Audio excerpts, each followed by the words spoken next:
The first time I realized love could feel like danger was in the middle of a motel parking lot.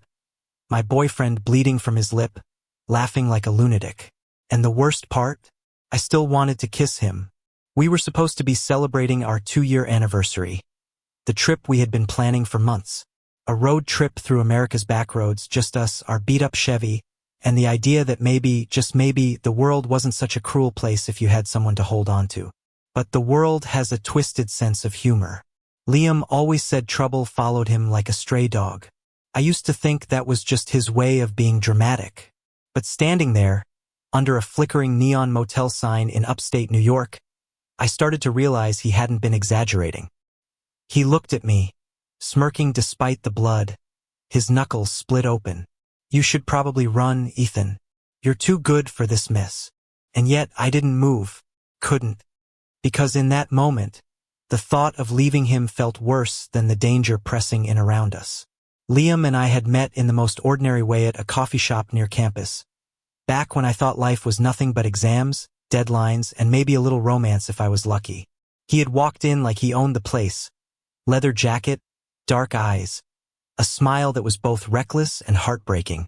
He ordered black coffee, didn't even look at the menu, and when our eyes met across the counter, it was like someone had punched the air out of me.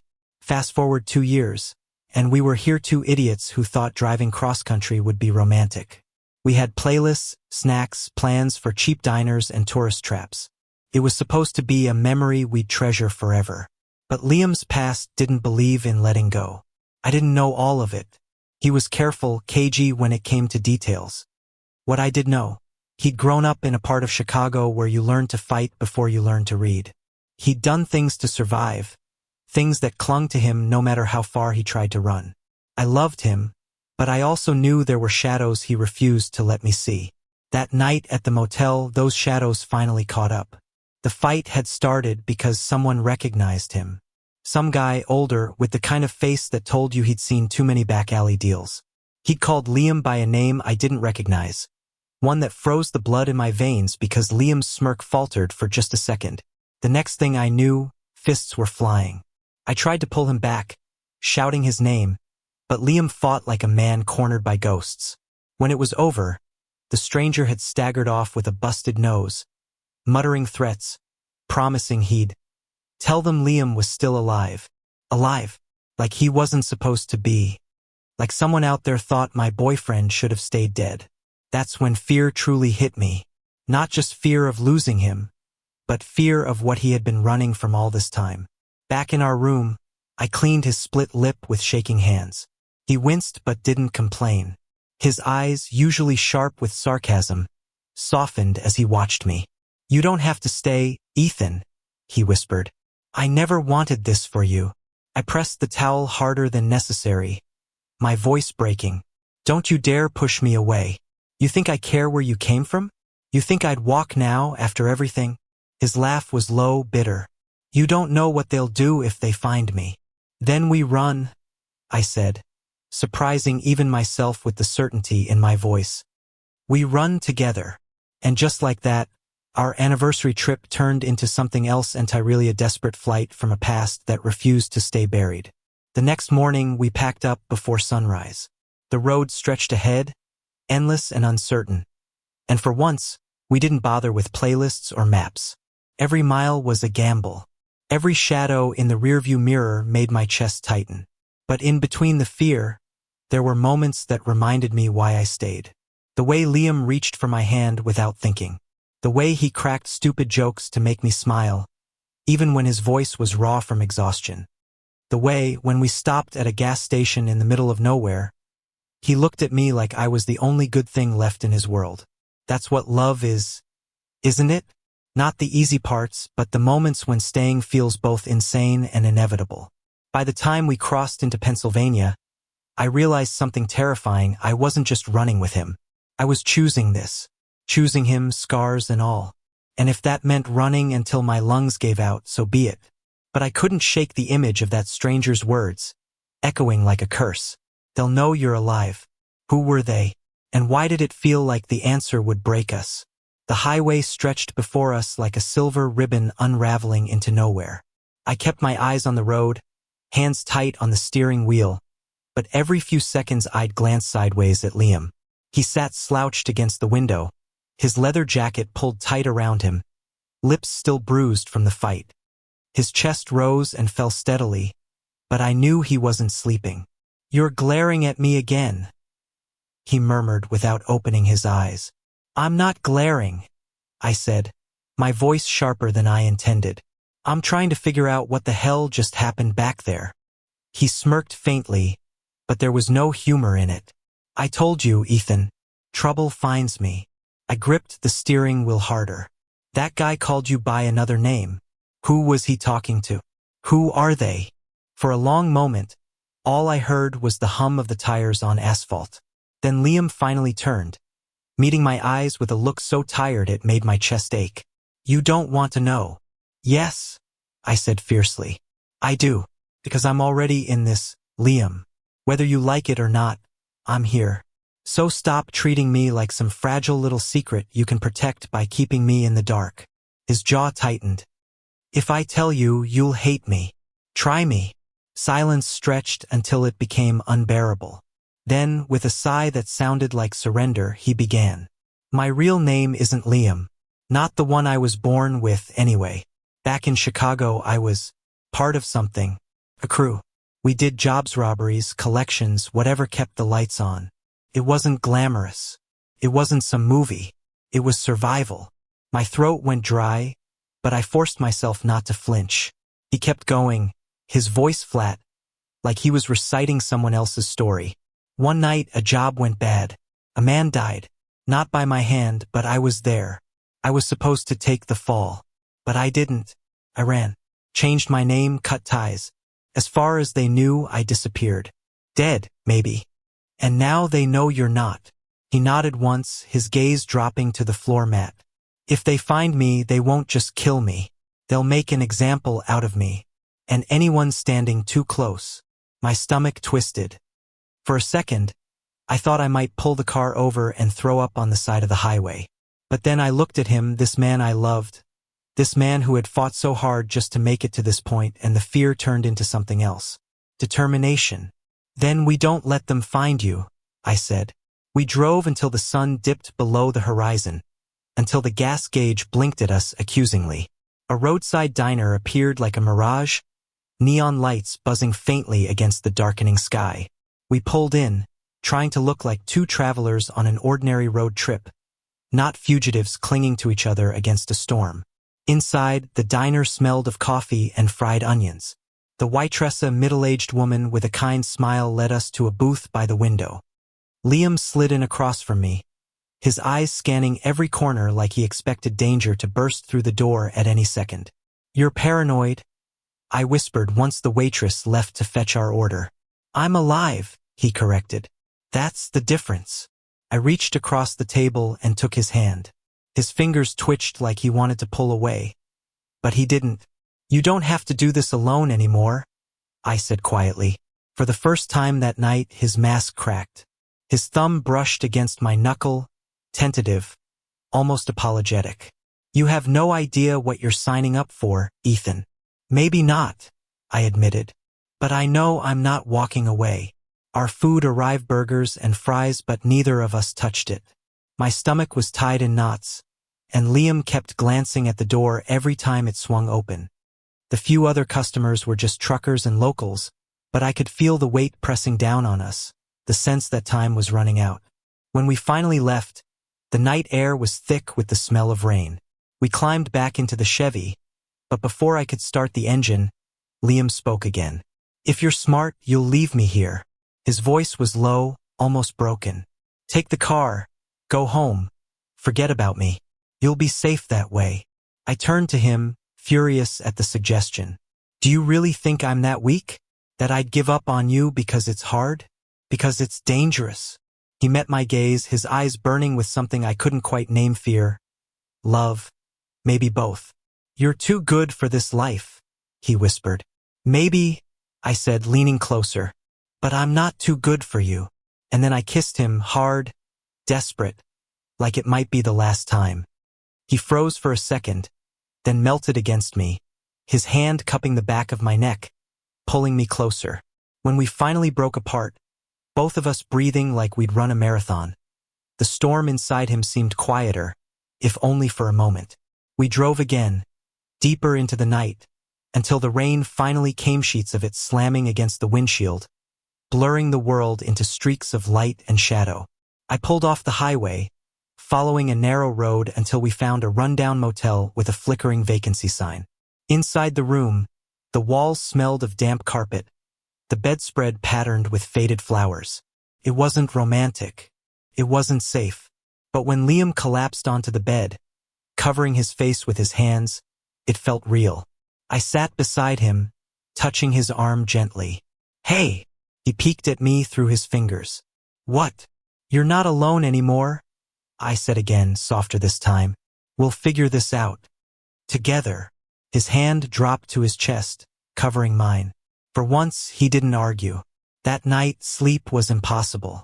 I lay awake, listening to the rain pound against the window, the hum of traffic in the distance. Liam's breathing was steady beside me, his body warm against mine. I wanted to believe we were safe, that the world had forgotten about us. But deep down, I knew better. Because people like Liam don't get to just walk away. And people who love them don't get to keep their hands clean. Still, when he shifted closer in his sleep, tucking his face against my shoulder, I held him tighter. If the storm was coming, then let it come. We'd face it together. The morning brought no relief. My phone buzzed with a message from an unknown number. "We know where you are." Tick-tock. My heart stopped. I turned the screen toward Liam. His face went pale, but he didn't look surprised. "They've found us," he said simply.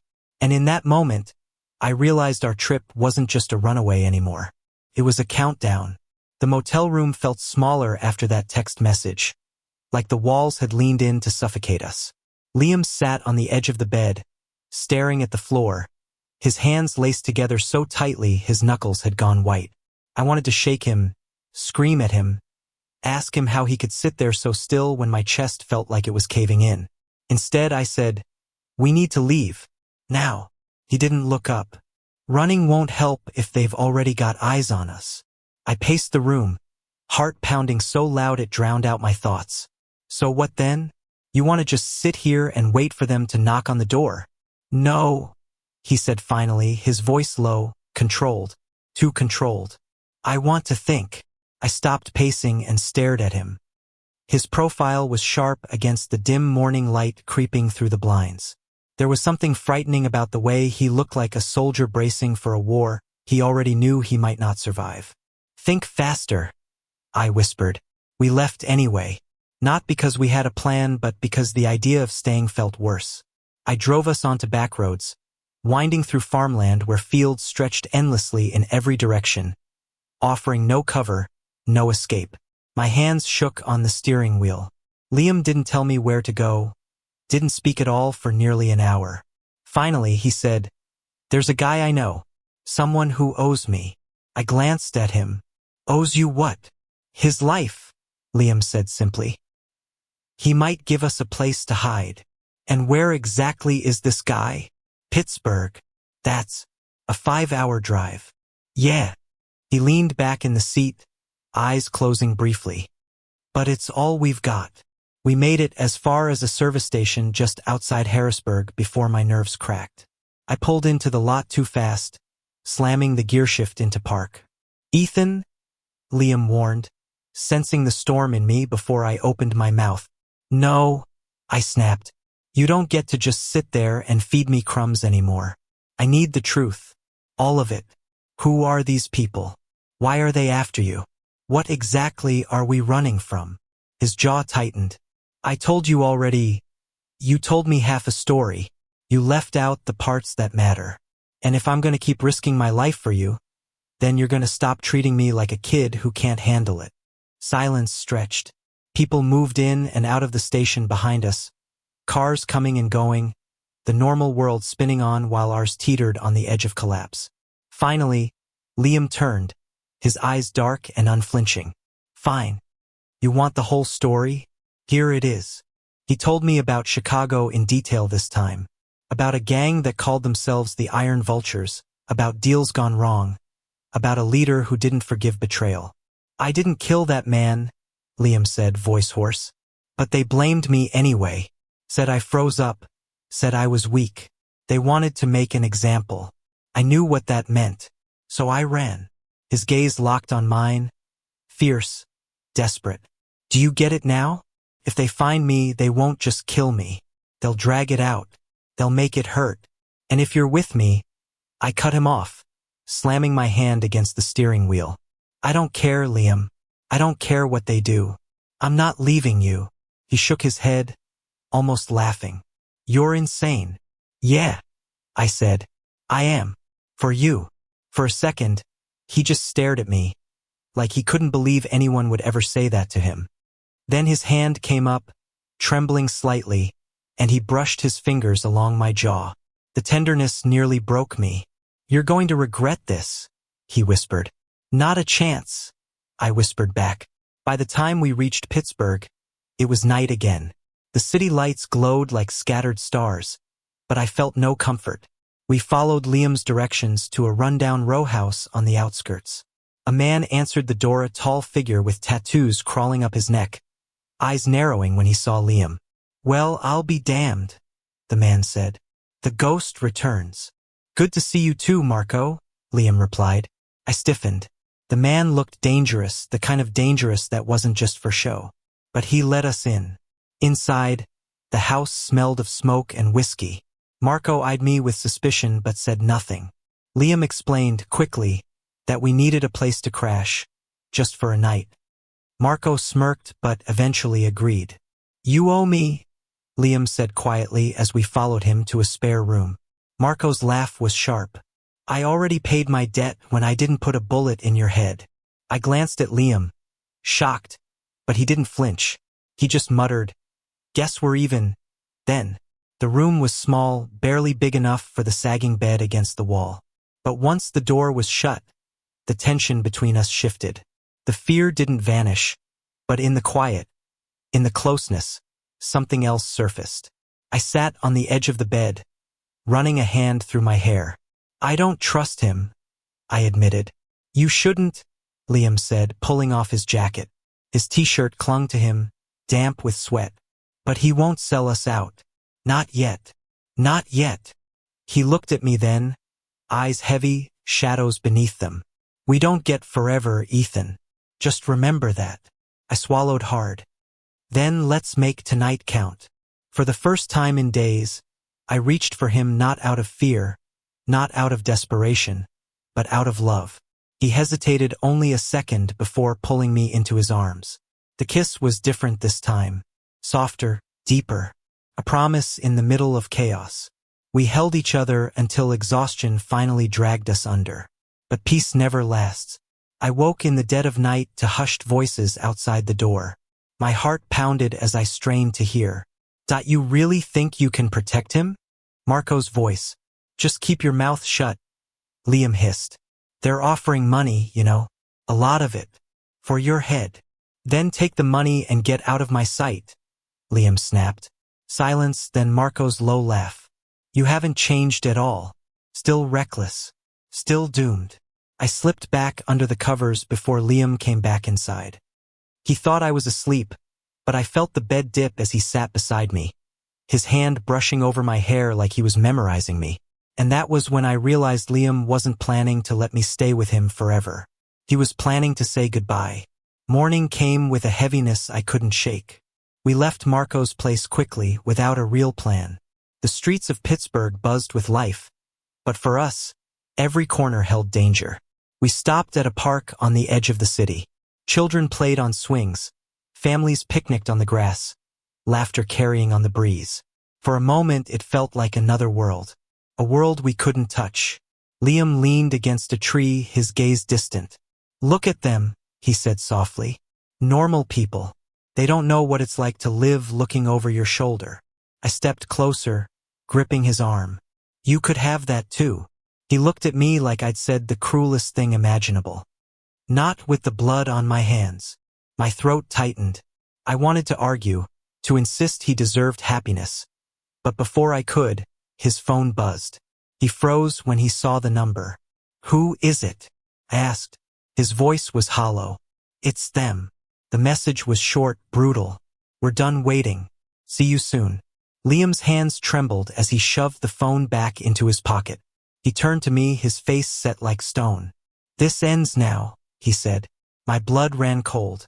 What do you mean, ends? I mean, I can't keep dragging you into this. If I don't face them, they'll never stop. And you'll never be safe. No, my voice cracked. Don't you dare. Don't you dare talk like this is your burden alone. I told you I am with you. His eyes softened, just for a second. You're going to break my heart, Ethan. Then let me, I whispered fiercely. But don't you leave me. That was when I realized our runaway wasn't just about survival anymore. It was about whether love could stand against a past built on violence and betrayal. And the storm was closer than ever. The air outside Pittsburgh was thick, the kind of heavy silence that comes before a storm. Liam and I sat in the Chevy, parked on the shoulder of a deserted industrial road. His hands were on the steering wheel even though the engine was off, his knuckles pale, his jaw clenched tight. This is where it ends, he said, his voice steady but his eyes betraying the chaos inside. No, I shot back immediately. Not like this. You don't get to walk into their trap and call it the end. He finally looked at me. Those stormy eyes I had fallen in love with were different now, haunted. Resigned.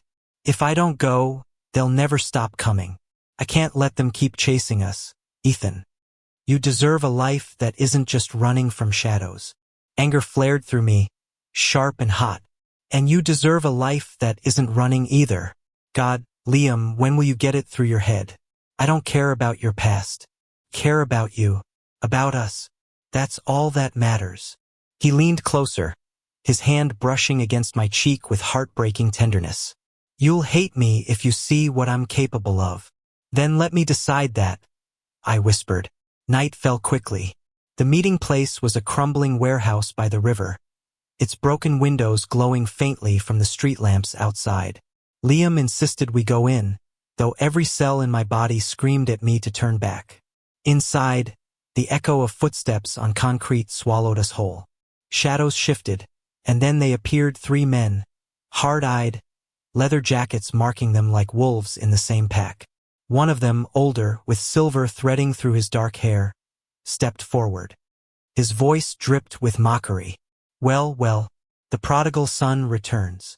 Liam squared his shoulders. You wanted me. Here I am. Leave him out of this. He jerked his head toward me. The man's smile widened. You know it doesn't work like that. You ran. You made us look weak. And weakness has consequences. 2 men moved closer. My instinct screamed to put myself in front of Liam, but he shoved me back with one arm, his eyes never leaving theirs. You'll only get me, Liam said coldly. He's not part of this. But I couldn't stay silent. I am part of this, I said, my voice shaking but loud enough to echo. I'm with him, and if you want to get to him, you'll have to go through me. The leader chuckled. Cute, brave, stupid. The first punch came fast. Liam reacted quicker, blocking, swinging, his movements sharp and practiced, a side of him I'd only seen glimpses of until now. The warehouse erupted into chaos, fists, shouts, the thud of bodies hitting concrete. I tried to fight, but I was outmatched. One of them slammed me against the wall, and stars burst behind my eyes. I heard Liam roar my name, the sound raw and feral. Somehow, in the madness, I found a piece of broken pipe on the ground. Adrenaline roared through me as I swung it with everything I had, connecting with the man holding me. He went down, and I stumbled free, gasping for breath. Liam was still fighting, blood on his lip, his knuckles split again. But he didn't stop. He fought like a man with nothing left to lose until finally, the older man raised a hand. That's enough, the leader growled. The others backed off, panting, bruised. Liam's chest heaved as he glared at them. So what now? You going to kill me? The leader studied him for a long, heavy moment. Then his gaze flicked to me. No, that would be too easy. You've already killed yourself, Liam. Running, hiding, dragging some kid down with you. That's punishment enough. He turned, motioning for the others to follow. Within seconds, the warehouse was empty, their shadows swallowed by the night. I collapsed against the wall, shaking. Liam rushed to me, dropping to his knees. His hands cupped my face, frantic. "Are you okay? Did they hurt you?" I nodded weakly, tears stinging my eyes. "I thought they were going to kill you." He pulled me into his arms, holding me so tightly I could barely breathe. "They should have. God, Ethan, they should have." We left the city before dawn.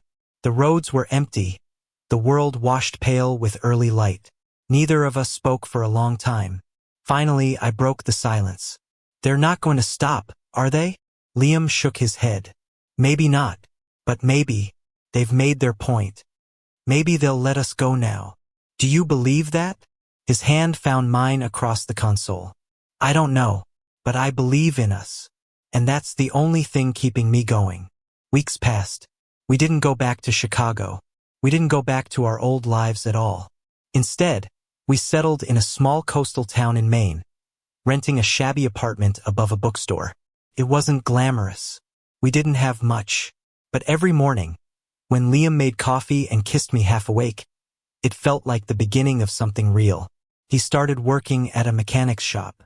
I found a part-time job teaching at the local community center. We lived quietly, carefully, always with the weight of shadows behind us. But in the quiet moments, walking on the beach at sunset, falling asleep tangled together, laughing over burnt pancakes who carved out something stronger than fear. Love. One evening, months later, I found Liam sitting on the fire escape, staring at the ocean. I joined him, slipping under his arm. "You ever regret it?" I asked softly. "Running. Choosing me." He was quiet for a long time. Then he kissed the top of my head. "Every day."